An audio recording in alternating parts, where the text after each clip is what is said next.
இன்றைக்கி வந்து கிளைமேட் சூப்பராக இருந்துச்சுங்க. வெளியே வந்து பார்த்திங்கன்னா செடி வச்சுருந்தேன். தம்பி எல்கேஜி படிக்கும்போது வச்ச இந்த சாமந்தி பூச்செடி இன்றைக்கி வந்து பார்த்திங்கன்னா அழகாக பூ வெடிச்சிருந்தது. அதுதான் வந்து அதை பார்த்துட்டு அதுக்கப்புறம் தான் வந்து டீ வைக்கவே ஆரம்பித்தேன். இப்போலாம் சார் என்ன பண்ணுறாருன்னா, காலையில் எழுந்திரிச்சதையும் என்னை வந்து பார்த்துட்டு அப்படியே போய் ப்ரஷ் பண்ண ஆரம்பித்தார். ப்ரஷ் பண்ணிவிட்டு பல்லு அழகாக இருக்கா அப்படின்னு வேறு ஒரு கேள்வி. சூப்பராக இருந்தது.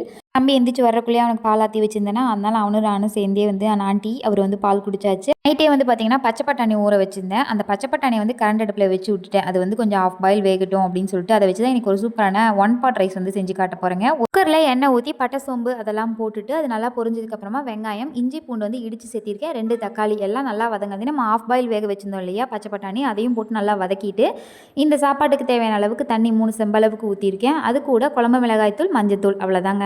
அப்புறமா தேவையான அளவு உப்பு போட்டுட்டு அப்படியே அரிசியை போட்டு மூடி வச்சு ஒரு 2 விசில் விட்டு எடுத்தால் சூப்பரான சாப்பாடு ரெடி ஆயிடும். உண்மையாகவே டேஸ்ட் வந்து சூப்பராக இருந்தது. தம்பிக்கு லஞ்ச் பேக் பண்ணியாச்சு. நம்ம நாளைக்கு இன்னொரு ஷார்ட்ஸில் பார்க்கலாம். அது வரைக்கும் பாய்.